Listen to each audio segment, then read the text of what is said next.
The big ship called Stellar Dawn moved slowly around the new planet.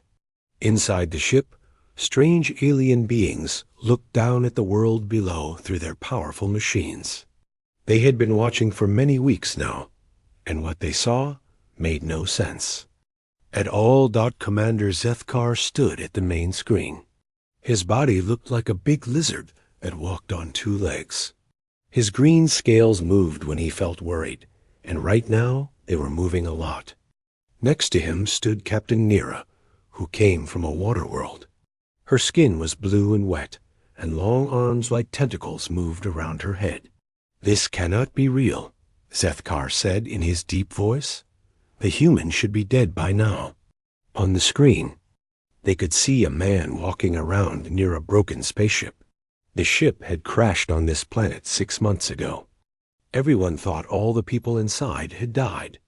This planet was known to be very dangerous. It was full of big, mean animals that killed everything they saw. But this human was not dead. His name was Jake Morrison, and he was still alive. Not only alive, but he looked healthy and happy.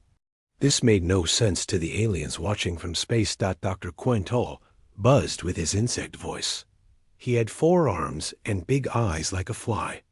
"Look at the readings. There are at least 12 different types of killers near his camp. Any one of them could tear him apart."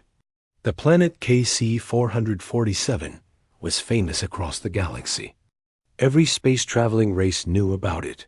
It was a world where only the strongest and meanest animals lived. The trees had thorns as sharp as knives. The ground was covered with plants that could eat meat.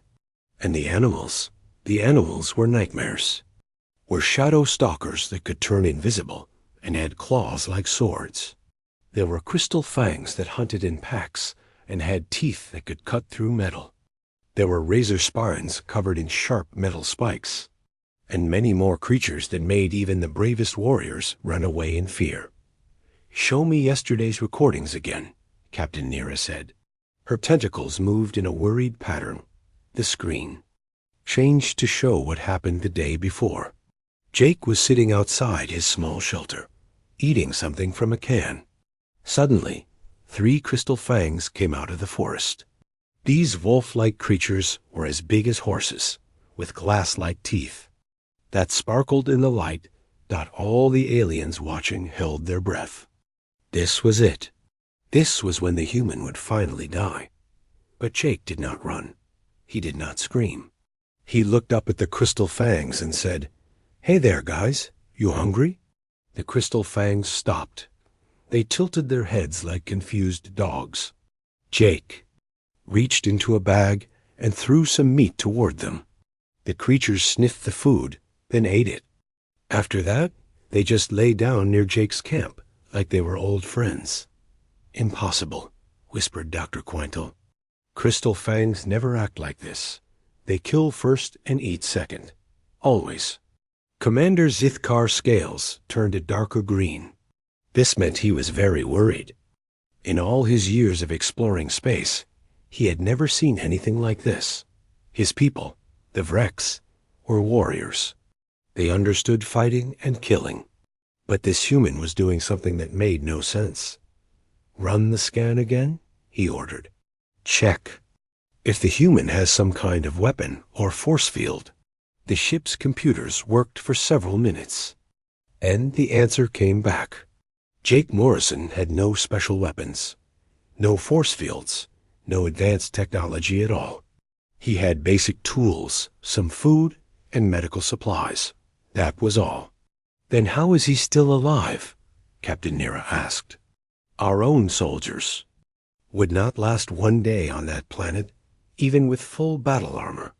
The screen showed more recordings from the past few weeks. Jake talking to a shadow stalker like it was a pet cat. Jake sharing his water with a young void serpent. Jake sitting by a fire at night while deadly creatures slept around him like they were protecting him. "There," Dr. Quintal pointed with one of his 4 arms. "Look at that." On the screen, Jake was cleaning a wound on a Thunderjaw's foot. The Thunderjaw was a creature the size of a building, with teeth like tree trunks. It could step on Jake and turn him into nothing.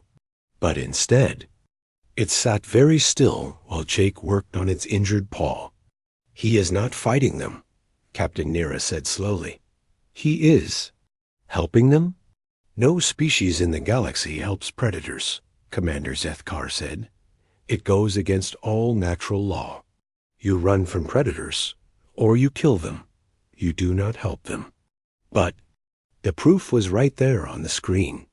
Jake finished cleaning the Thunderjaw's wound and put a bandage around it. The huge creature made a sound like a purr, then walked away into the forest.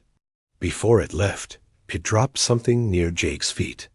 It was a dead, deer-like animal. Food. The aliens looked at each other. None of them could explain what they were. "Seeing, send a message to the Galactic Council," Commander Zethkar finally said. "Tell them we need experts in human behavior. What we are seeing here changes everything we thought we knew about this species." As the message was sent across space, Jake Morrison sat by his fire on the dangerous planet below. Around him, creatures that could destroy armies slept peacefully. And Jake smiled, not knowing that his simple acts of kindness were about to shake the entire galaxy. 2 weeks had passed since the aliens first spotted Jake Morrison on the deadly planet. Every day, they watched him do things that should have gotten him killed. And every day, they became more confused and frightened. Today was different. Today, they were about to see something that would make them question everything they knew about humans. Jake was walking through the forest near his camp when he heard a sound. It was a deep, painful growling that echoed between the trees. He stopped and listened. The sound came again, weaker this time, like something big was hurt and trying not to show it. Up in space, the aliens watched through their cameras as Jake moved toward the sound. Dr. Quintel's 4 hands worked quickly on his controls, trying to get a better view. "What is he doing?"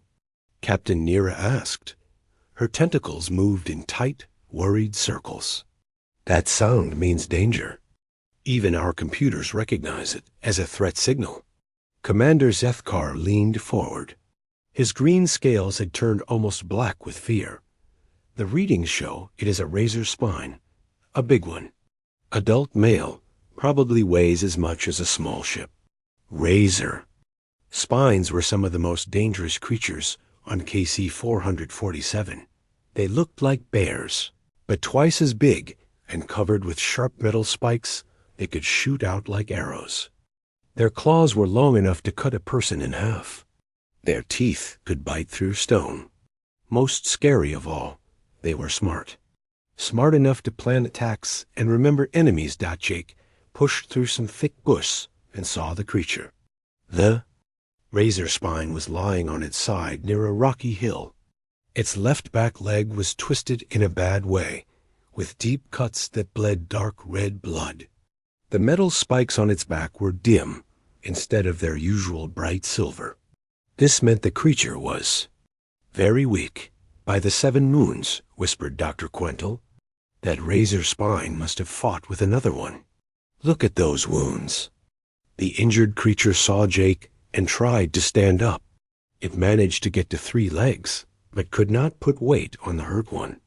It opened its mouth and showed teeth as big as knives.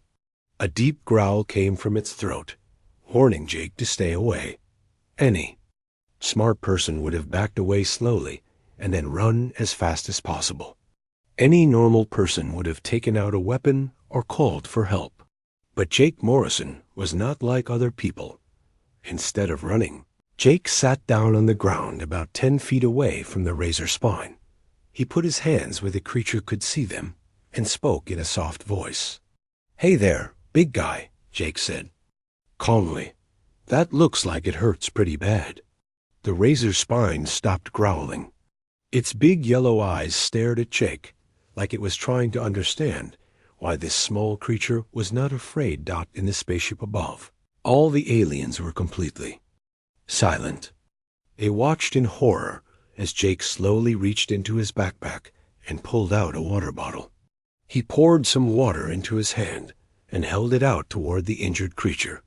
"You must be thirsty," Jake said. "It is okay. I am not going to hurt you."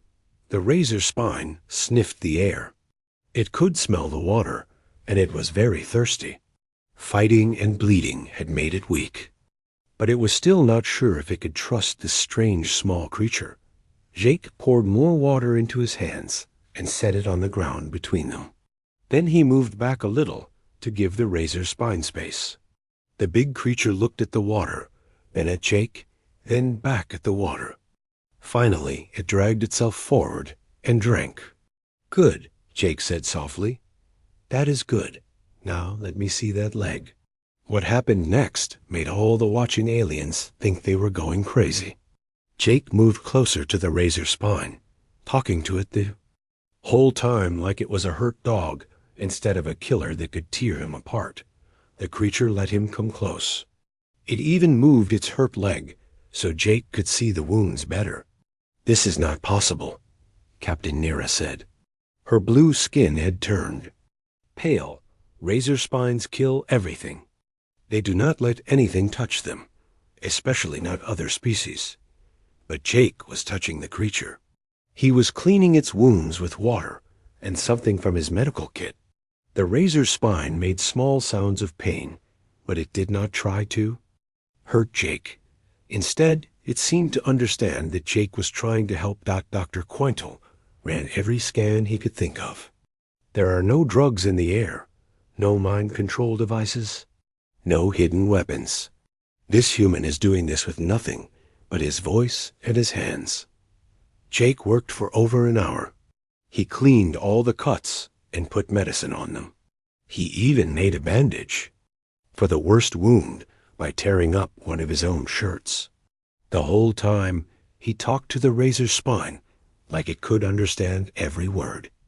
"There you go," Jake said when he was finished. "That should feel better. You need to rest now and let it heal." The razor spine looked at its bandaged leg, then at Jake. Something changed in its yellow eyes. The anger and fear were gone. In their place was something the aliens had never seen in a wild predator before. Gratitude. The creature made a sound that was almost like a purr. It reached out with its good front paw and very gently touched Jake's arm.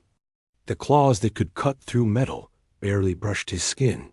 Then the razor spine did something that made all the aliens watching forget how to breathe. It lay down next to Jake and put its big head on the ground near his feet. This was not just trust. This was submission. The deadly predator was showing Jake that it accepted him as the leader.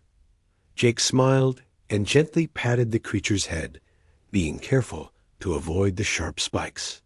"You are a good boy," he said. "A very good boy." Commander Zethkar stared the screen for a long time without saying anything. Finally, he spoke in a voice that shook with fear and wonder. "Send another message to the Galactic Council. Tell them this is not just about one human surviving on a death world. Tell them we may be watching the birth of something completely new." As night fell on KC 447, Jake made a fire near where the razor spine rested. Other creatures came out of the forest, the crystal fangs from before, a shadow stalker with a hurt wing that Jake had helped last week, and several smaller predators. They all settled down around the fire like a strange family. The razor spine, despite its injuries, positioned itself between Jake and the dark forest. Even hurt, it was ready to protect the small human who had shown it kindness when it needed help most. And up in space, the aliens began to understand something terrifying. Jake Morrison was not just surviving among predators. He was collecting them.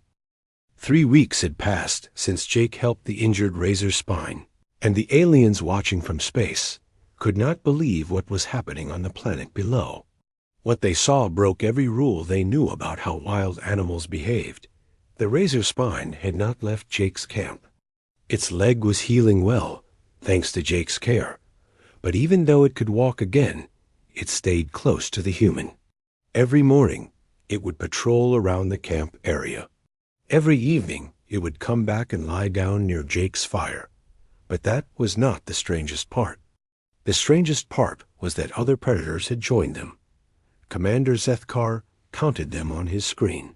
12 different species, he said, his voice full of disbelief. 12 different types of killers, all living together like they are family. There were the 3 crystal fangs that Jake had fed weeks ago. They had brought 2 more members of their pack.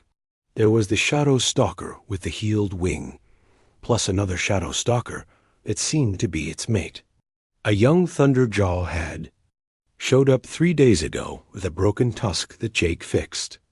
2 void serpents now lived in the trees around the camp. And yesterday, a pack of ice wolves had arrived from the northern mountains. Dr. Kantal's compound eyes moved quickly as he tried to process what he was seeing. This goes against everything we know about predator behavior. These species should be fighting each other. They should be trying to claim territory. Instead, they are. They are working together, Captain Nira finished. Her tentacles had been in tight worry knots for days now. It was true. The aliens watched as Jake's strange family worked as a team. When the crystal fangs went hunting, the shadow stalkers would scout ahead to find the best prey. The razor spine would use its strength to bring down large animals. The ice wolves were fast and could chase down anything that tried to escape. Even the void serpents helped by wrapping around the legs of big creatures to slow them down. After each hunt, they would all share the meat. Not fight over it like normal predators, but actually share it. The biggest and strongest would make sure the smaller ones got food first. It was like they understood they were all part of the same group now, and at the center of it all was Jake Morrison, the human who somehow made it all work. "Look at this," Dr. Quantle said, pointing to his screen. New arrival approaching from the east. Through the forest came a creature that made even the brave aliens step back from their screens. It was a thunderjaw, but not a young one like the others. This was a full-grown adult, as big as the alien spaceship. Its footsteps made the ground shake. Its roar could be heard from miles away. This thunderjaw was not injured or seeking help. It was angry and territorial. It had probably smelled all the other predators around Jake's camp and came to drive them away. Thunderjaws did not share space with anyone. Jake's animal family sensed the danger. The crystal fangs started growling and showing their glass teeth. The shadow stalkers became hard to see as they prepared for a fight. The razor spine's metal spikes began to glow bright silver, ready to shoot. Even the usually calm void serpents hissed and raised their heads. But Jake held up his hand, and amazingly, they all stopped. They did not attack. They did not run. They waited for Jake to tell them what to do. "Stay calm," Jake said in his quiet voice. "Let me talk to him first." The big thunderjaw came closer, each step making trees fall down. It saw all the predators around Jake's camp and roared a challenge. This was its way of saying that all the others had to leave or fight. Jake walked forward, toward the huge creature. Up in space, all the aliens thought they were about to watch him get stepped on like a bug. "Hello, big fellow," Jake said, stopping about 50 feet from the thunderjaw. "You look upset. Are you hurt? Are you hungry?" The thunderjaw looked down at Jake. Its eyes were as big as dinner plates, and they were full of anger. It opened its mouth and roared again, showing teeth the size of tree branches. Jake did not run. He did not even step back. He just stood there, small and calm, looking up at the giant creature. "I know you are just protecting your territory," Jake said. "That is what good animals do. But we are not here to hurt anyone. We are just trying to live peacefully." The thunderjaw stopped roaring. It tilted its massive head and stared at Jake, like it was trying to understand how such a tiny creature could be so brave. Then something unexpected happened. Jake's animal family moved up behind him, not to attack, but to support him. The razor spine came to stand on Jake's right side. The biggest crystal fang took the left side. The shadow stalkers appeared out of nowhere to flank the group. The ice wolves spread out in a line. They were not preparing to fight. They were showing the Thunderjaw that Jake was their leader, and they would protect him if needed. The big Thunderjaw looked at all of them. It had expected to find a bunch of scattered predators that it could easily scare away. Instead, it found an organized group that stood together like a real pack. And at the front of this pack was a small, soft creature that showed no fear at all. For a long moment, nobody moved. The Thunderjaw could have attacked and probably won, but it would have been a hard fight. Many of the other creatures would have been hurt or killed, but they would have hurt the Thunderjaw badly too. Slowly, the giant creature began to back away. It was not afraid, but it was smart enough to know that this was not a fight worth having. As it turned to leave, it made a different sound, not a roar of anger, but a rumbling that almost sounded like respect. Jake smiled and called after it. "You are welcome to come back any time. We have plenty of food to share." The Thunderjaw paused, looked back once, then disappeared into the forest. "Did that just happen?" Captain Nira asked. "Did a Thunderjaw just back down from a fight?" "It did more than that," Commander Zethkar said slowly. "It showed respect to a human. I have never seen anything like this in all my years of space travel." Over the next few hours, Jake's animal family celebrated their victory by playing together. The Crystal Fangs chased the Ice Wolves in a game of tag. The Shadow Stalkers played hide and seek with the younger creatures. The Razor Spine let the Void Serpents curl up on its warm back for naps. And Jake sat in the middle of it all, scratching ears and patting heads like he was surrounded by oversized pets instead of deadly predators. "Send an urgent message to the Galactic Council," Commander Zethkar ordered. "Tell them we need a full research team here immediately. What we are seeing is not just unusual animal behavior. This human is doing something that could change how we understand the relationship between species." Dr. Quintal looked up from his instruments. "Sir, there is something else. I have been scanning the surrounding areas. There are more predators coming toward Jake's camp. Many more." "Injured ones seeking help?" Captain Nira asked. "No, sir. Healthy ones, strong ones. It is like they are being called to come here." As night fell on KC 447, Jake Morrison sat by his fire surrounded by creatures that could destroy armies. They were not his prisoners or his servants. They were his family, and he was their chosen leader. And somewhere in the darkness beyond the firelight, more eyes watched and waited for their turn to meet the strange human who treated killers like beloved pets. Commander Zethkar stood in the meeting room of the Stellar Dawn, surrounded by his top officers. On the big screen in front of them were pictures and data about Jake Morrison and his growing family of predators. What they had learned in them.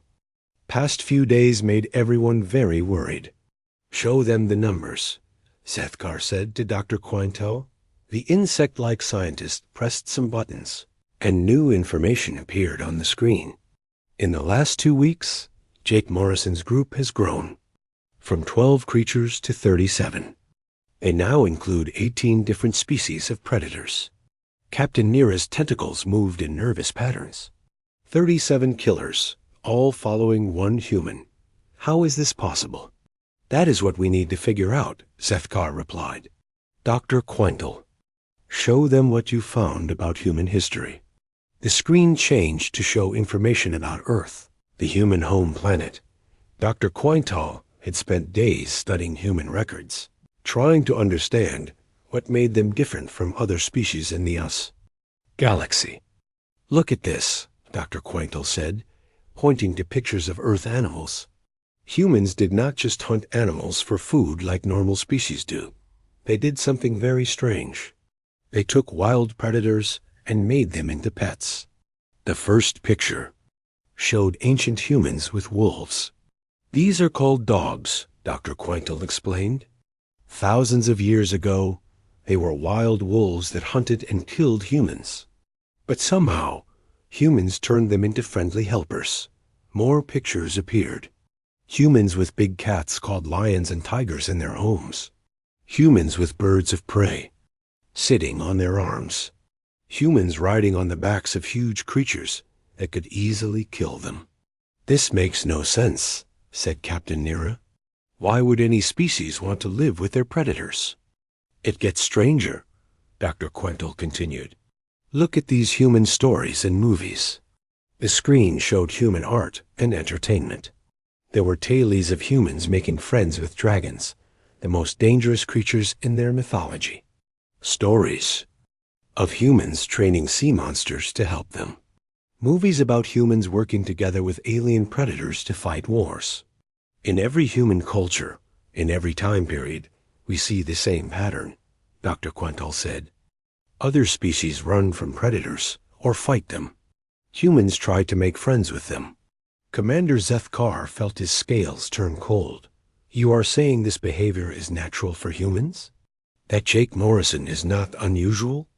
"That is exactly what I am saying," Dr. Quintal replied. "But there is more.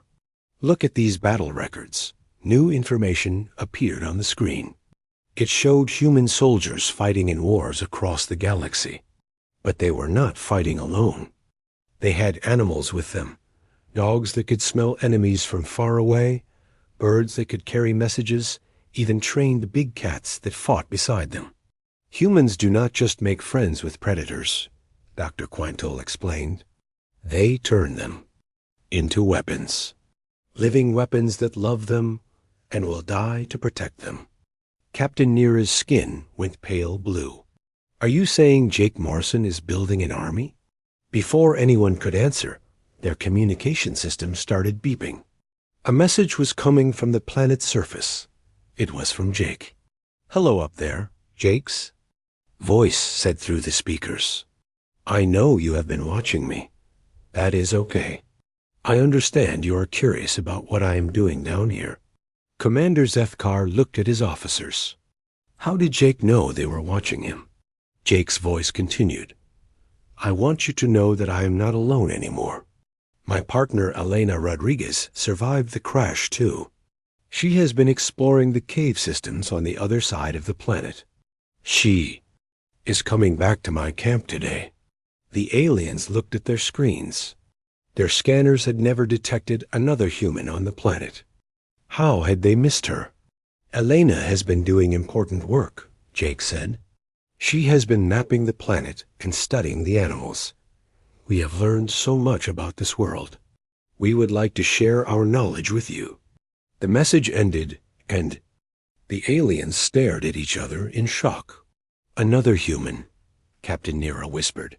"There are two of them."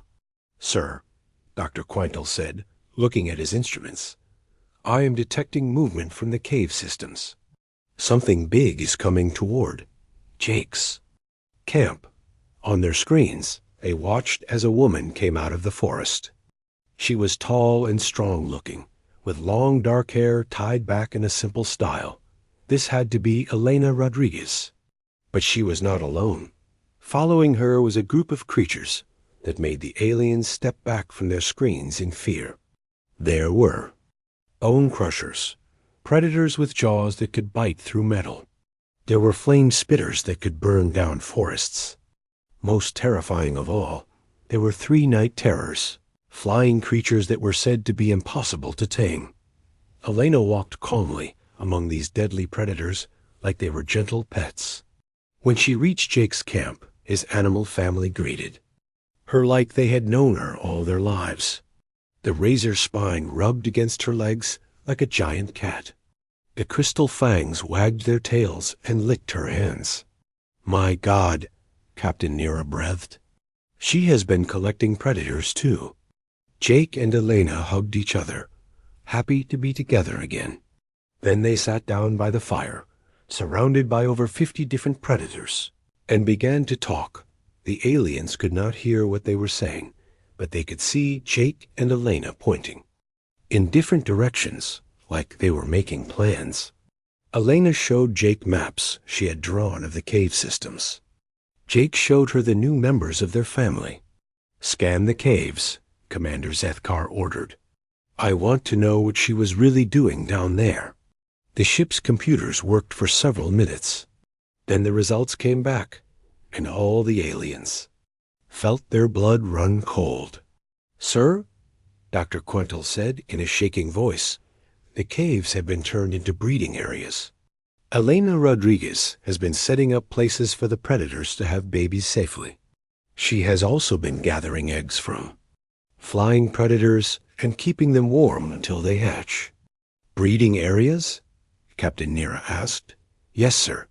She has been helping different species have babies together, creating new types of predators that have never existed before." Commander Zethkar stared at the screen where Jake and Elena sat peacefully with their army of killers. "They are not just collecting predators," he said slowly. "They are building a new ecosystem, one where humans are at the top of the food chain. Should we contact them?" Captain Nira asked. Before Zethkar could answer, their communication system came alive again, but this time it was not just Jake's voice. There were other sounds too, the roars and calls of dozens of predators. "To the ship watching us from space," Jake said calmly, "we know you are afraid of what you are seeing, but you do not need to be. We are not your enemies. We are just two humans who have found a new way to live." Elena's voice joined his. "We want to show the galaxy that predators and other species can work together. That cooperation is better than fighting. We are starting a new colony here," Jake continued. "A place where humans and predators can live as one big family. If you want to send representatives to talk to us, they will be safe. Our friends here will protect them, just like they protect us." The message ended with the sound of predators making happy noises, like they were laughing or singing. Commander Zethkar looked around the room at his frightened officers. Outside their ship, the empty darkness of space suddenly seemed less scary than the planet below, where two humans had somehow convinced nature's most dangerous killers to call them family. "Send a message to the Galactic Council," he said finally. "Tell them we have found something that will change everything we thought we knew about humans, predators, and the balance of power in the galaxy." 6 months had passed since the aliens first discovered Jake Morrison on the deadly planet.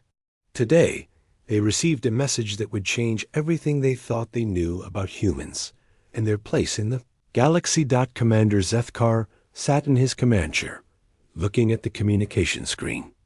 The message was coming from the planet's surface, but it was not like the simple radio calls they had received before. This was a formal transmission with official codes and diplomatic language. "Play the message," he told his crew. The screen came alive, and Jake Morrison appeared.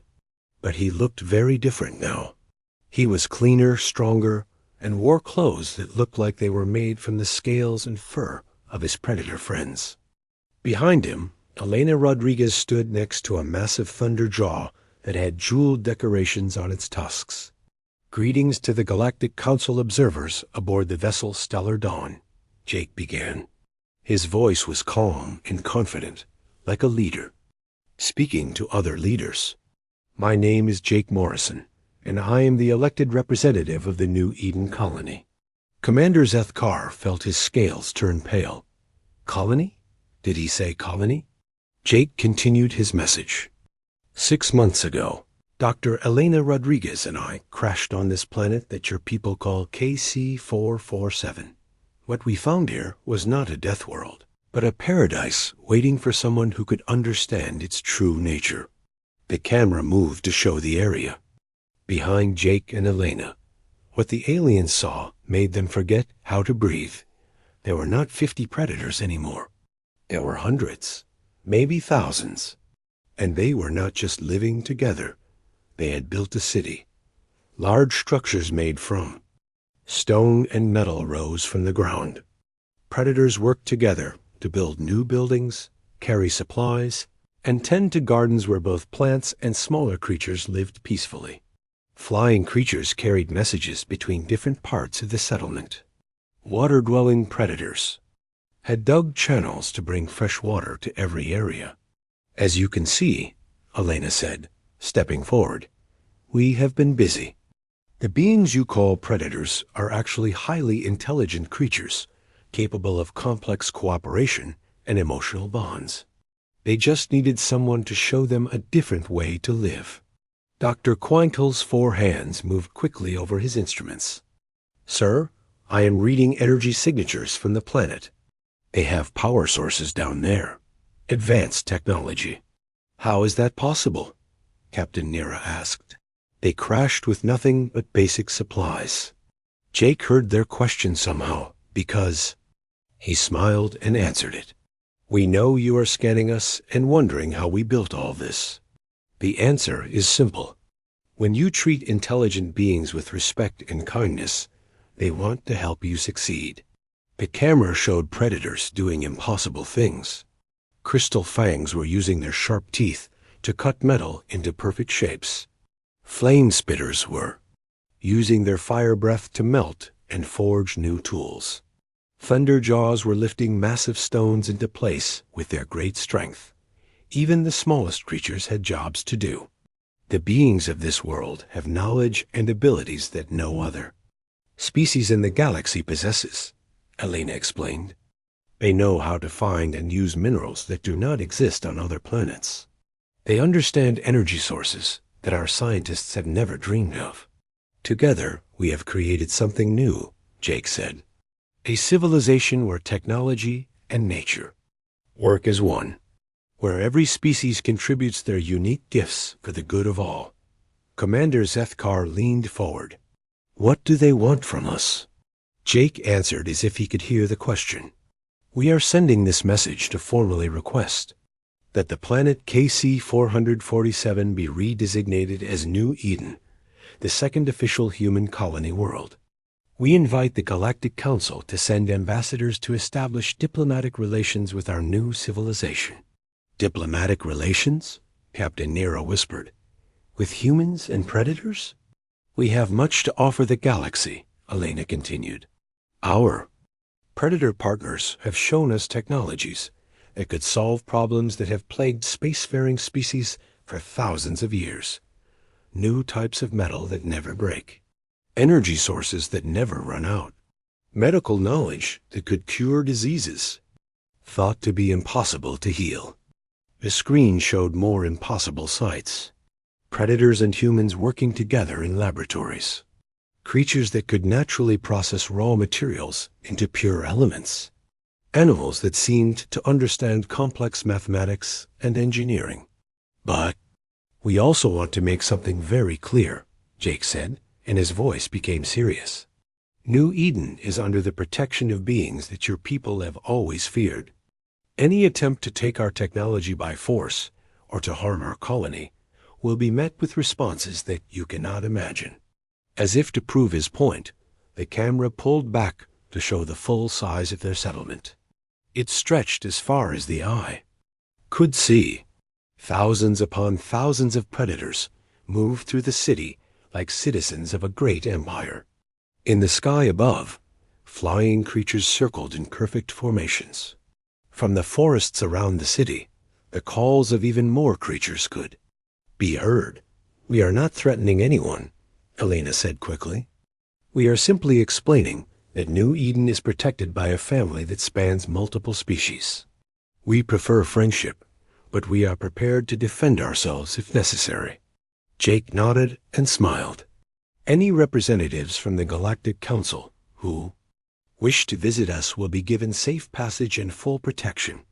Our friends here are very good at keeping guests safe. A shadow stalker appeared next to Jake, moving silently like a ghost. It was larger than any shadow stalker the aliens had ever seen, and it wore what looked like armor made from crystal. The creature looked directly at the camera with intelligent eyes, then made a sound that was almost like speech.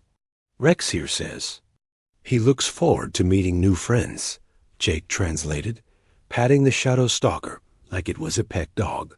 He promises that any visitors will enjoy their stay. Dr. Quintal S. Instruments were going crazy with readings. Commander, the energy signatures from that creature alone are off the charts. And there are thousands more just like it down there. Elena stepped forward again. We should mention that our colony has expanded beyond this single location. We now have settlements on 3 continents. Our population includes over 15,000 predator citizens and continues to grow every day. 15,000, Captain Nero breathed. They have built an empire in 6 months. We have also made contact with the intelligent sea creatures of this world, Jake continued. The deep swimmers have agreed to join our colony. They control the oceans and have technologies for underwater living that surpass anything in the known galaxy. The camera showed a view of the nearby ocean. Massive shapes moved beneath the water, and strange structures could be seen on the ocean floor. The deep swimmers were creatures of legend, said to be impossible to communicate with. Yet somehow, Jake and Elena had made them allies too. Our breeding programs have been very successful, Elena said. We now have second-generation citizens who combine the best traits of multiple species. They are stronger, smarter, and more adaptable than their parents. Commander Zeth Carr felt sick. They are creating super predators. These new generations see humans as their parents and family, Jake explained. They are loyal, intelligent, and eager to learn. We are teaching them about technology, art, philosophy, and peaceful cooperation. The screen showed young creatures that defied description. They had the size and strength of Thunderjaws, the stealth abilities of Shadowstalkers, the pack coordination of Crystal Fangs, and intelligence that sparkled in their eyes like starlight. And they all looked at Jake and Elena with obvious love and respect. We want to share our discoveries with the galaxy, Elena said. But we will do so as equals, not as subjects or curiosities. New Eden is a sovereign world with its own government, laws, and military capabilities. Our military consists entirely of volunteers who fight because they choose to protect their family, Jake added. They are not forced or controlled.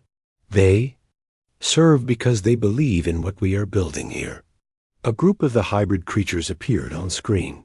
They moved with perfect coordination and carried weapons that seemed to be grown rather than built.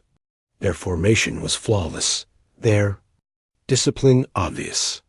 But most scary of all was the way they looked at Jake, with the devotion of children who would do anything to protect their father.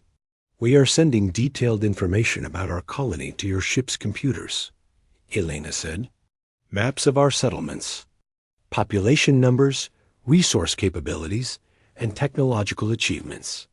We want the Galactic Council to understand exactly what they are dealing with. We are not asking for permission to exist, Jake said firmly. We are informing you that we do exist, and we are here to stay. New Eden is humanity's second homeworld, and it will be defended by family bonds that are stronger than any military alliance in the galaxy. The message began to end, but Jake had one final thing to say. To any species that wishes to learn from us, trade with us, or simply be our friends, you are welcome here. To any species that thinks they can conquer us or steal from us, we suggest you think very carefully about what you would be fighting. As if on cue, a sound rose from the settlement behind them. It was the combined voices of thousands of predators, all calling out at once. But it was not a sound of anger or threat. It was a sound of family, of unity, of CR.